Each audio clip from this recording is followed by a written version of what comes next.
Hello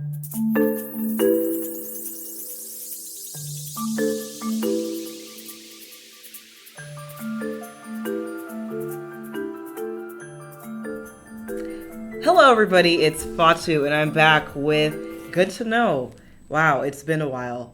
I know, please don't remind me. I haven't uploaded another podcast in over a month. But I'm back again and I'm here with my very special guest, Tracy. And we're here to do the final installment in our Millennial Finance series. This one is about student loans and student loan debt. And so how we're going to do this is I'm going to ask Tracy the questions. I'm going to give my answer, and Tracy's going to pepper it over with her more educated response. So hi, Tracy. How are you today? I'm great. Thanks for having me back. We're glad to have you back. The people have been asking, where are we? Where's the next episode? I want my debt questions answered, and so here we are today. Perfect. Alrighty, so I'll go in with the first one, which I'm going to combine because they're both sort of the same question. So it's, should you only make the minimum payments on student loans, and how to tackle student loans? So, as you all know, I graduated last year, so I'm currently tackling the student loan situation, and right now I'm making the minimum payment, but Tracy has let me know that that is not wise, and I should be making more than the minimum payment because I'm going to be paying forever if I just pay the minimum payment. And by the way, I'm going to be candid. The amount I owe in student loans, I'm actually going to pull up right now, is roughly 27,000 something. And my interest rate is like 4.5%, and my minimum payment is $191 a month. And I talked to Tracy about it, and I think I'm going to start paying around $350, but I'm going to start at $250. And basically, which I know Tracy's going to say is, no, you shouldn't pay just the minimum. You should pay more than the minimum, or you're going to be paying forever. Tracy, would you like to add? Well, great answer. So first of all, thanks for your transparency, for sharing your situation. So should you only make the minimum payments? I agree with you. I think you shouldn't, because I think it will take an inordinate amount of time for you to pay it off. And it'll prevent you from other larger goals that you might have, such as saving for retirement, maybe buying a house, things like that. So I think the sooner that you can pay them off, the better off you'll be from a financial standpoint. And one question that was also aligned to that was, how do you tackle the student loans? And I would really, you and I talked a little bit about this when we were talking about your personal situation. Rather than just making the minimum payments for either tackling the loans, is to come up with just an aggressive but doable payoff schedule. So maybe you're supposed to pay off your loans in 12 years. And you're like, you know what, I really want to get it done in 4. What would that take? What would that look like? And so you and I were working through like a little simple amortization schedule to say, how much extra would I have to pay? Because I believe if you have a specific target, you're going to actually be trying to strive at that target. Versus if you just say, well, I'm going to take all the extra money I have and put it towards the loans. I think if you don't have a set target and you don't have a set amount, and you're kind of giving more from the excess versus planned, that you won't be as consistent and as successful at paying it off early. Right. And I told myself when I graduated that I wanted to have my student loans paid by the time I was 25. Well, I'm turning 22 next Sunday, and this $27,369.98 is still staring at me. So if I want to pay these off by my 25th birthday, I have to be aggressive. Like Tracy said, that's going to be 3 years. So I can't just be paying the minimum if I want to have it done by 25. So, next question. This question was kind of a doozy for us because we weren't sure exactly how to tackle it, because we weren't sure exactly what they were referencing. But the question is, if something is in collections, is it too late to get aid on the debt? Well, this is a student loans episode, but I just took this as debt in general. And personally, what I've done before, if I've had something in collections, it wasn't a student loan debt. It was like some random $100 medical thing. And so I called the collection agency, and let's say it was $100. I told them, hey, I want to pay off this debt in collections, but I only have $50 today.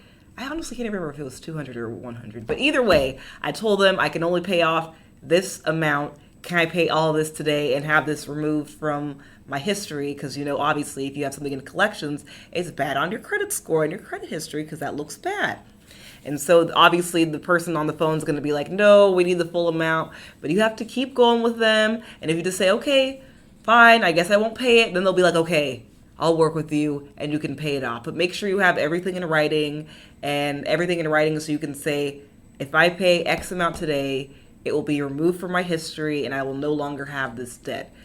But Tracy, would you like to add, because you didn't interpret it this way, and it might be for student loans. Yeah. So let's just, So specifically for federal student loans, if a federal student loan is in collection, then you're not eligible for additional federal assistance or federal aid for the time you're in, for the time that you're in collections, or for the time you're in default even on your loan. So you do lose certain benefits by putting yourself in that situation. Now, if you can get yourself out of the situation, get yourself out of collections or even out of default, then you would be eligible for other benefits tied to the student loans. And I know we're going to talk about it on the next question, but a couple of the benefits that are available to you under a federal student loan, kind of one of the key ones is going to be income-driven repayment plans.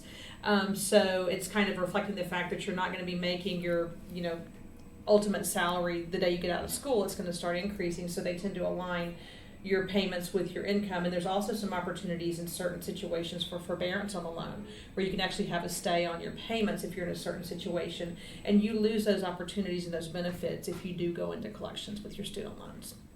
And some people might ask, because I was going to ask probably a couple weeks ago, what does it mean to default on a loan? It might seem obvious to some people, but defaulting on a loan, student loan, or I guess any loan in general, means, this is me quoting from the World Wide Web, it says, if you do not make any payments on your federal student loans for 270 to 360 days and do not make special arrangements such as forbearance or deferment, then your loans go into default and they go to that collection agency, and then you have this monkey on your back until you pay it off. So that's what defaulting is. Okay, so the next question is, how do you refinance your student loans? And, well, I haven't refinanced any of my student loans, but so I'm sure another person might ask, what does it mean to refinance a student loan? So let's say currently my interest is 4.5%. If I wanted to refinance them, I would work with some outside agency, because as Tracy is probably going to mention soon, the government does not refinance your student loans. You'd have to get that done with like a credit union or a bank or some other outside entity. And so refinancing them would maybe say my interest rate goes from 4.5% to 3.5%. But that might not be the best course of action if you do that. Tracy, what happens if you refinance a student loan? What can happen so let's say I'm a teacher and I want to refinance my student loan because it's just way too much. And because I'm a teacher, I work for the U.S. government. If I work at a public school, what happens to me as a teacher if I refinance my student loans? So we talked a little bit on the last question. You've got certain benefits tied to your federal student loan. You've got income-based repayment. You've got opportunities for forbearance or for just deferments in some situations. And also in certain lines of work, you actually have the opportunity for loan forgiveness that says if you work in the public sector, if you work in certain jobs or certain areas, that after a certain number of years, they'll actually forgive a portion or all of your unpaid student loans.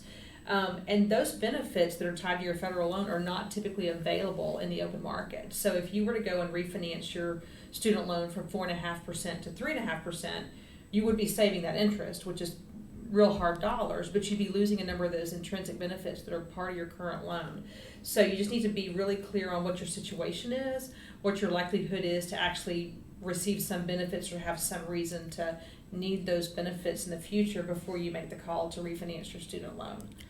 Okay, so let's say I'm not a teacher. Let's say I'm me right now, regular Fatu, and I just want to refinance my student loans, and I'm refinancing them because I think I can, with my lower interest rate, I can pay it off quicker. Would that be a better idea if I'm just a regular person? I don't plan on deferring them or doing any forbearance? So I think typically that would be a good idea to save a little bit of money if you're not looking at any of those certain things. But if I'm Fatu and I'm a single income household with one job, if something happens and you're like, hey, I'm done with this, I want to go back to school, or hey, it just is not working out, I'm going to quit work for 3 or 4 months. Well, you have some benefits that are tied into your federal loan that will help you kind of match your payments to your income for your job. If you go out and refinance with a local credit union, with an online banking company, with your personal bank, you're going to have a set payment like your car payment that's going to be set for the life of that loan, and there's not going to be any flexibility if one of those unforeseen circumstances happens of you need to take a break from work for some reason. So a little bit more risk, But as long as you're comfortable and secure in making those minimum payments through the life of the new loan and you're going to save money, then it's not a bad idea. Okay. But be careful, because All now right. you're giving up some things. Okay, so everybody, if you want to refinance your student loans, think long and hard about it and think twice before you do it. And so next question, is it smart to buy a house if you have student loan debt? I mean, personally, like I told you guys, I'm going to repeat the number again, $27,369.98.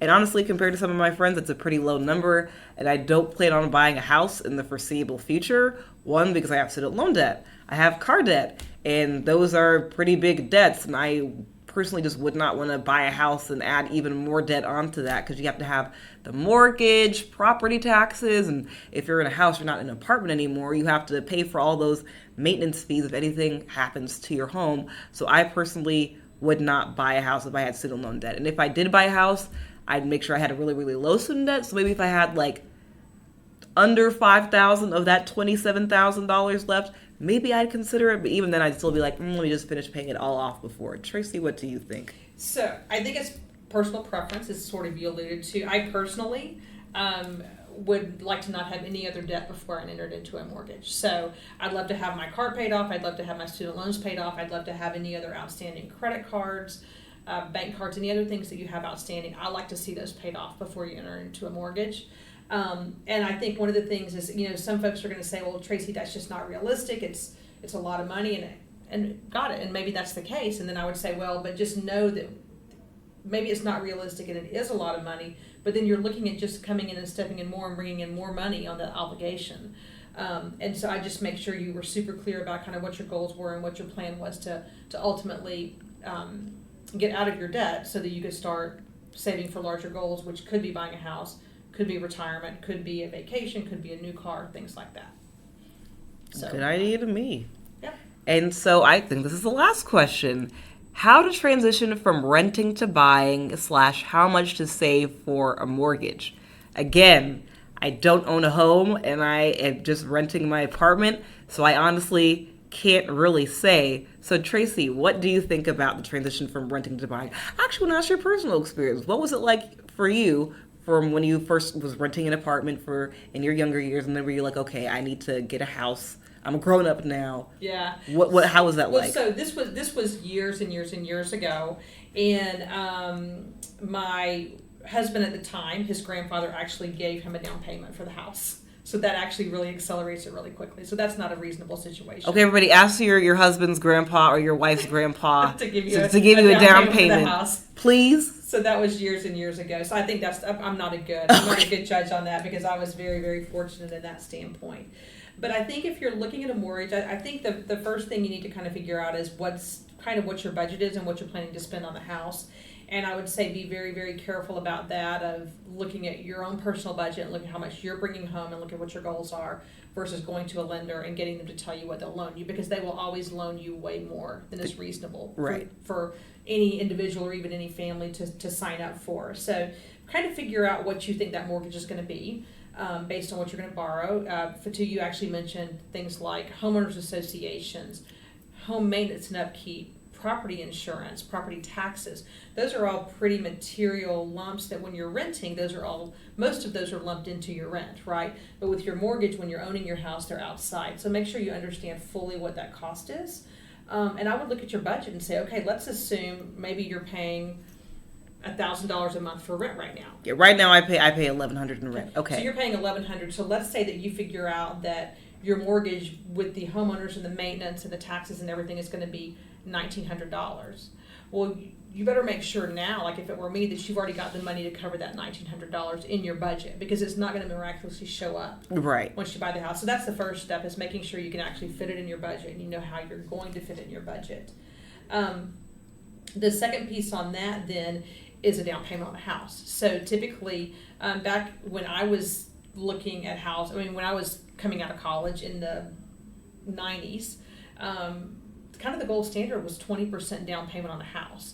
And with the home prices, at least in the area we're in, that's a huge number. The minimum home price in Plano is probably in the upper $200,000 to low $300,000. So you're talking about a $50,000 down payment. That's a lot of money. So it is a lot of money. So I know in some cases you can absolutely borrow more money than the 80%.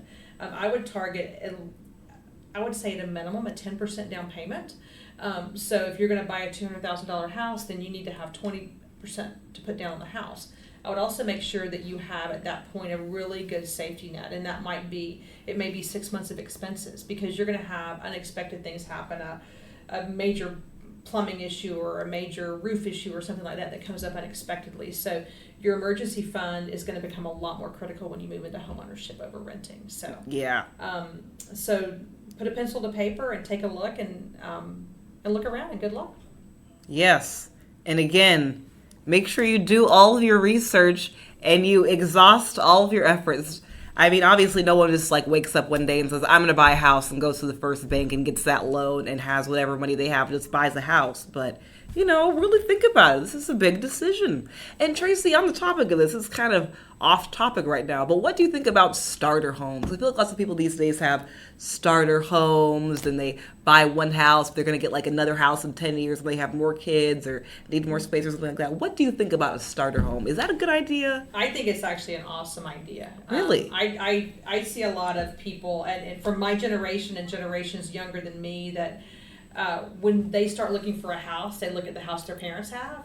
Well, they don't realize that their parents have been working for 30 years longer than they have, and their parents have a much higher income level. A lot of my friends, and then those folks also younger than me, they want kind of that dream home right now, and they don't want to wait for it. And the problem is, you put yourself in such a tough financial situation that you're not going to have the dream that you want. And so I'm personally a very huge fan of the starter home, of get something that is much more meager. At least in most areas in the U.S., property values are going up. So go ahead and buy the smaller home, get comfortable fitting in that budget. Your family's going to change. Maybe you get married, maybe you don't, maybe you have kids, maybe you have multiple kids, and start saving for the larger house. I mean, I think that would be a great transition from an apartment or from renting to being a starter home. And quite frankly, it's not uncommon to have roommates in homes, so you also have that opportunity to help you. But I think it's a great idea. I think if you go out and buy your dream car and buy your dream home and have all your dream vacations when you're first out of school, you're going to set up a financial structure that's unsustainable and that won't let you save money for kind of those future big goals that you might have. Yes, Tracy, as us youngsters call it, that's called hustling backwards. Oh, I did not know that. Yes, hustling backwards. Yes, don't graduate and get a house and a super nice car and take all these vacations everywhere if you can't afford it, because that is hustling backwards. But I think that is it. Is that it, Tracy? That's all our questions we have. Do you have any final words? No, I'm thrilled about all the folks that are interested in this, and you know how to reach me if anybody has specific questions. Yes. But, I wish everybody the best and make good choices, and best of luck to you. Well, that's it for our Millennial Finance 3-part series. This is the series finale. Thank you, everybody, for listening. Thank you so much, Tracy, for taking time out of your days 3 times in a row to come on the podcast and speak to everybody. So, Tracy, again, thank you. You're welcome. My pleasure. All right, everybody, have a great day. I swear I'm going to upload a new podcast. I swear I will. Just give me some time. I'm about to go on vacation, clear my head, have an eat, pray, love trip, and I'm going to get back to recording the podcast. Knock on wood. Okay, thanks, guys. Bye. Bye-bye.